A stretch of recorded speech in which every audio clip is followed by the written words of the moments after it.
Very good morning to all of you. 12th of May 2024 आज 3:20 के around हो गई थी मेरी सुबह। बहुत एक्साइटमेंट होती है यार, जब सुबह उठते हैं ना तो सोचते हैं कि आज दिन भर में क्या क्या अलग होने वाला है। मतलब मेरे को तो बहुत एक्साइटमेंट होती है। सबसे पहले भगवान जी का शुक्रिया करके कि एक नई सुबह देखने को मिली। उसके बाद पानी पी के थोड़ा सा अपना रूटीन करके फिर मैं पढ़ाई स्टार्ट करती हूँ। लेकिन जो सुबह का टाइम होता है ना, उसमें खुद को इतना अच्छा फील होता है ना कि हाँ यार, अभी हम आज के दिन की टारगेट पूरा करने के लिए मतलब अभी रेडी हैं। सिर्फ पढ़ाई वाले टारगेट नहीं, जो भी भगवान जी ने हमें काम दिए हैं, क्योंकि हमें कर्म करने के लिए भेजा है इस दुनिया में, इस धरती पे। तो वो कर्म करने के लिए मैं बहुत उत्सुक रहती हूँ कि ठीक है आज दिन भर में क्या होने वाला है। कुछ चीज़ें ऐसी होती हैं जो हमने प्रिडिक्ट नहीं की होती, चाहे वो अच्छी होती हैं बुरी होती हैं, लेकिन अच्छा लगता है उनको टैकल करना। मेरे को तो बहुत एक्साइटमेंट होती है।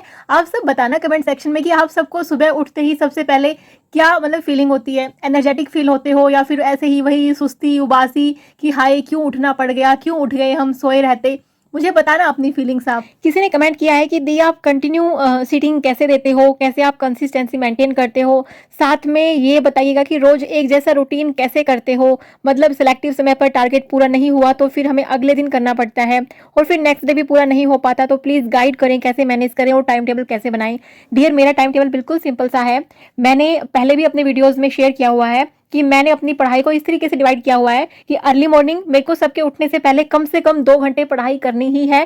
क्योंकि अगर हम सुबह उठते ही 1-2 घंटे 3 घंटे पढ़ाई को दे देते हैं ना, तो हमारा रूटीन वहाँ से ही मतलब बहुत अच्छा स्टार्ट हो जाता है। फिर हम पूरा दिन कभी भी लो फील नहीं करते। हमें ये लगता है कि हाँ यार, हमारे टारगेट हमें पूरे करने हैं। जिस दिन हम सुबह ढीले पड़ जाते हैं ना, उस दिन हमारा पूरा दिन खराब निकल जाता है। इसलिए मैं कोशिश करती हूँ कि अर्ली मॉर्निंग उठते ही सबके उठने से पहले 2 घंटे पढ़ाई जरूर हो जाए। और अगर छुट्टी वाला दिन है तो हस्बैंड और बेटा थोड़ा और लेट उठते हैं, तो मैं सोचती हूँ कि थोड़ा और पढ़ाई हो जाए उन सबके उठने से पहले, क्योंकि उनके उठने के बाद थोड़ा सा डिस्टर्बेंस रहता है, फिर पढ़ाई मेरी टुकड़ों वाली होती है। लेकिन जब बच्चा स्कूल में चला जाता है तो मैं तब भी अच्छे से अपना सोचती हूँ कि 4 घंटे मैं वहाँ पे कम से कम मैं निकाल लूँ, जिसमें मैं कोई भी टाइम वेस्ट ना करूँ। जब सुबह के 2 घंटे होते हैं ना, किसी ने पूछा था कि आप ब्रेक्स में क्या करते हो, वो भी मैं क्वेश्चन यहीं पे इंक्लूड कर लेती हूँ। जब सुबह के 2 घंटे मैं देती हूँ, कभी 2 होते हैं कभी 4 होते हैं, छुट्टी वाले दिन 4 हो जाते हैं, लेकिन 2 कम से कम मैं बोल रही हूँ। आप ना हर किसी चीज को ना ऐसे मत लेके चलना कि 2 हैं तो 2 ही होंगे, 2, ढाई, सवा 2, मतलब कितना भी हो सकता है। डिपेंड करता है कि छुट्टी वाला दिन है, बच्चा कितने बजे उठ रहा है, तो सब चीजों पे।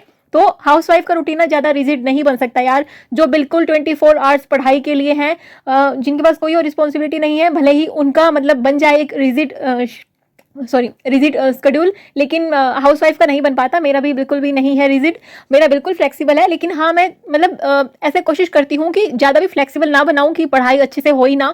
तो सुबह मैं कोशिश करती हूँ कि जैसे पढ़ाई हो रही है तो जो ब्रेक्स लेने होते हैं ना, उसमें मैं वॉशिंग मशीन लगाती हूँ, खुद का थोड़ा सा मतलब फ्रेशन अप होती हूँ, नहाती हूँ। सुबह के टाइम में मेरा यही काम रहता है। फिर जब मैं दोबारा एक ब्रेक लेती हूँ, जब मैंने बोला कि बच्चा स्कूल में चला जाता है, तो उन ब्रेक्स में मैं थोड़ा बहुत कुछ के लिए खुद के लिए 5 मिनट कुछ उठ ही खा लिया। और मैं बीच में एक नैप भी जरूर लेती हूँ बच्चे के स्कूल जाने के बाद, क्योंकि बच्चे के स्कूल जाने के बाद मैं मॉर्निंग वॉक करती हूँ। डेली ½ एन आवर करती हूँ मैं सुबह मॉर्निंग वॉक। और वो करते हुए भी मैं अपनी जो कान है उसमें ईयरफोन लगा के और मैं सुनती हूँ कुछ ना कुछ स्टडी का हमेशा। उसके बाद आके डिपेंड करता है कि हस्बैंड को ब्रेकफास्ट वगैरह दे के मैं कितनी थकावट है, एनर्जी रहती है तो मैं फिर 1 घंटे का स्लॉट वहाँ पे देती हूँ और फिर 25 मिनट का ब्रेक ले लेती हूँ।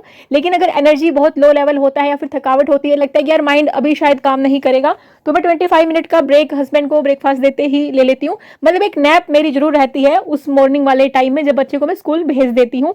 और उसके बाद मैंने बता ही दिया कि बच्चे के स्कूल जाने के बाद मेरा पूरा जो टाइम होता है वो मोस्टली मैं पढ़ाई पे लगाने की कोशिश करती हूँ। एक नैप और हस्बैंड को ब्रेकफास्ट देने के अलावा जो टाइम रहता है वो मेरा सब कुछ पढ़ाई पे निकलता है। बीच बीच में ब्रेक्स में लेती हूँ, लेकिन कुछ अपना खाने के लिए।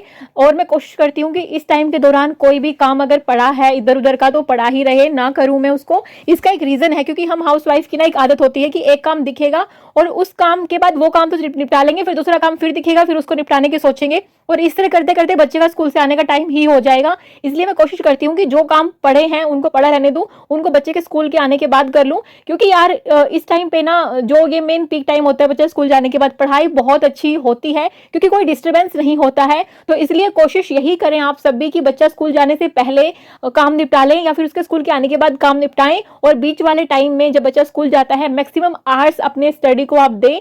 और उसके बाद फिर आफ्टरनून में बच्चे को खाना वाना खिला के उसको पढ़ाई करवा के फिर मैं थोड़ा बहुत देखती हूँ कि मेरे अंदर कितनी एनर्जी है। जब मेरा दिमाग काम कर रहा होता है उस टाइम पे मैं पढ़ लेती हूँ, नहीं कर रहा होता मैं कभी वीडियो एडिट कर लेती हूँ, कभी बच्चे से बात कर लेती हूँ, या फिर हस्बैंड आते हैं उनको फिर स्नैक्स वगैरह दे देती हूँ इवनिंग में। और उसके बाद फिर थोड़ा सा इवनिंग वॉक करके फिर रात को थोड़ी सी स्टडी। रात को मेरा ज़्यादा नहीं हो पाता, जो भी होता है मेरा early morning and afternoon evening तक ही मैं समेट लेती हूँ सब कुछ। मैं कोशिश करती हूँ कि डेली 9 आवर्स की स्टडी हो जाए, मैक्सिमम हो जाती है, कभी 8 आवर्स भी होती है, कभी ऐसा होता है कि 4 आवर्स भी होती है। जी हाँ, सुबह इतना जल्दी उठने के बावजूद कभी कभी ऐसे दिन गए हैं, क्योंकि दिन भर में कई बार ऐसा मैंने देखा है कि स्ट्रैटेजी मैं देखती रही जब अभी रिजल्ट आया 2023 का, या फिर कभी अभी जैसे मैंने थोड़ा सा अपने मतलब बालों का ये टेंट्रम्स करवा लिया है तो उसमें टाइम वेस्ट हो गया। जैसे कल टाइम वेस्ट हुआ 4 आवर्स और आज भी हो जाएंगे 2 आवर्स के राउंड, तो कहीं ना कहीं टाइम ऐसे निकल जाता है। लेकिन हाँ, मैंने पहले भी बोला है कि कंसिस्टेंसी का राज सिर्फ एक ही है, वो है सेल्फ कंट्रोल, सेल्फ डिसिप्लिन, उसके अलावा कुछ भी नहीं। कंसिस्टेंसी का मतलब ये नहीं होता कि डेली आप 9 के 9 घंटे पढ़ो या डेली 12 के 12 घंटे पढ़ो। कंसिस्टेंसी का मतलब ये है कि जो आपने टाइम सोचा है, लाइक मैंने सोचा है कि मैं 9 आवर्स के अराउंड स्टडी कर लूँ, जिसमें मैं 6-7 आवर्स अपना नया चीज करूँ और 2 आवर्स के अराउंड अपना रिवीजन हो जाए।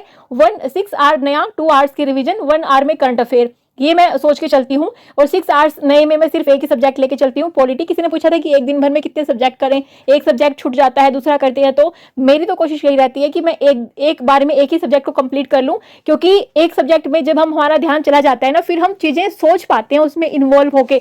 लेकिन हम अगर दिन भर में 2-3 सब्जेक्ट उठा लेंगे तो वो टाइम जो है डिवाइड करना थोड़ा सा औखा हो जाता है मेरे लिए स्पेशली, क्योंकि मेरे को ये लगता है कि 4 आवर्स किसी सब्जेक्ट को दिए, अब मैं उसको मैं कर रही हूँ, लेकिन मेरा कोई टॉपिक है जो अभी बचा हुआ है और उसको अभी 1 आवर या 1.5 आवर और लगेगा, तो फिर मन में ये रहता है कि यार ये टाइम तो ना दूसरे सब्जेक्ट के लिए था। इसलिए मैं कोशिश कर रही हूँ कि दिन भर में एक ही सब्जेक्ट लूँ और रिवीजन भी करती रहूँ साथ के साथ। जो पुराना सब्जेक्ट किया है, पुराने सब्जेक्ट को ना भूलने का एक ही तरीका है कि भैया रिवीजन करो। रिवीजन के अलावा और कोई तरीका है ही नहीं दुनिया में। आपने एक सब्जेक्ट किया, दूसरे पे आप आ गए, अब पहले सब्जेक्ट को रिवाइज करते रहो, चाहे एमसीक्यूज के थ्रू करो, चाहे आप आंसर राइटिंग करो, चाहे मेरी ख्याल से ना आंसर राइटिंग करना और क्वेश्चन अटेम्प्ट करना सबसे सही है, क्योंकि इससे हमारे मन को ना, ये हमारे दिमाग को ना ये सिग्नल जाता है कि भैया इस टॉपिक पे मैं क्वेश्चन कर रही हूँ, इस टॉपिक के मेरे क्वेश्चन अच्छे से हो रहे हैं, इसका मतलब इस पे ज्यादा रिवीजन करने की नीड नहीं है, इसको एग्जाम टाइम पे देख लेंगे हो जाएगा। लेकिन किसी चीज पे आप क्वेश्चन अटेम्प्ट करोगे, वो क्वेश्चन आपके सही नहीं होंगे, तो फिर आपके दिमाग में सिग्नल जाएगा कि भैया ये टॉपिक मैंने पढ़ा था लेकिन ये अच्छे से नहीं हुआ, इससे बेटर है कि इसको मैं रिवाइज कर लूँ, नहीं तो फिर एग्जाम में जाके ब्लंडर होने वाला है। तो फिर आपका दिमाग खुद आपको बोलेगा रिवीजन करने के लिए, आपको रिवीजन भी बोरिंग नहीं लगेगी। मुझे ये तरीके बेस्ट लगते हैं, मैं इसी तरीके से अपनी कंसिस्टेंसी टाइम टेबल स्ट्रेटेजी बना के रखती हूँ। किसने लिखा है कि ma'am thank you for motivation, please आप ये बताइए कि यूपीएससी के लिए एज लिमिट क्या होती है वुमेन की। तो देखिए डियर, इसमें मैन वुमेन यानी कि जेंडर वाला कोई सीन नहीं है यूपीएससी में। जहां तक मेरी नॉलेज है, मुझे लगता है, मुझे जितना पता है कि जनरल कैटेगरी के लिए 32 ईयर है, और जो दूसरी कैटेगरीज हैं उनके लिए शायद इससे ज़्यादा है, 32 से 35 है या कितना है वो मेरे को एग्जैक्ट पता नहीं। मेरे को जनरल कैटेगरी का पता है कि 32 year last maximum age limit होती है, चाहे मैन हो चाहे वुमेन हो। आप में से बहुत सारे लोगों ने पूछा हुआ है कि आपने कौन सा मटेरियल आप यूज़ कर रहे हो, कहाँ से कोचिंग ले रहे हो। तो मैंने पहले भी शेयर किया है कि मैं कोचिंग कहीं से भी नहीं ले रही, मैं सेल्फ स्टडी कर रही हूँ। यूट्यूब, गूगल, इन सब का सहारा, और स्टैंडर्ड बुक्स जो सबको पता ही है, क्योंकि हम सब जब तैयारी करने लगते हैं तो टॉपर्स स्ट्रैटेजी, कहाँ से कौन सी बुक लेनी है, कौन सी बुक रीड करनी है, हर सब्जेक्ट की वो देखते ही हैं। लेकिन फिर भी अगर आपको मेरी चीज़ फॉलो करनी है तो मैंने अपने जो सब्जेक्ट होते हैं हर किसी की एनसीईआरटी, स्टैंडर्ड बुक, सब कुछ अपने वीडियोज़ में शेयर किया हुआ है, आप उन वीडियोज़ को रेफर कर सकते हैं। लेकिन एक चीज़ मैं बोलना चाहूँगी, किसी की भी स्ट्रैटेजी आप आंख बंद करके फॉलो मत करना। हर किसी की स्ट्रैटेजी सुनो, किसी की स्ट्रैटेजी आप वाली से 50% मैच होगी, किसी की 10% मैच होगी। हर किसी के वो पॉइंट्स ले लेने हैं जो आपके लिए सुटेबल हैं और इस एग्जाम की डिमांड के लिए सुटेबल हैं। तो उस हिसाब से आप अपनी स्ट्रैटेजी बनाना, ब्लाइंडली किसी की भी स्ट्रैटेजी फॉलो मत करना। जिसने लिखा है कि दीदी आपकी और मेरी लाइफ ना काफ़ी हद तक मैच करती है, अब देखना ये है कि आने वाले 5 साल हमारे लिए कैसे होंगे, हम कहाँ पे पहुँचते हैं।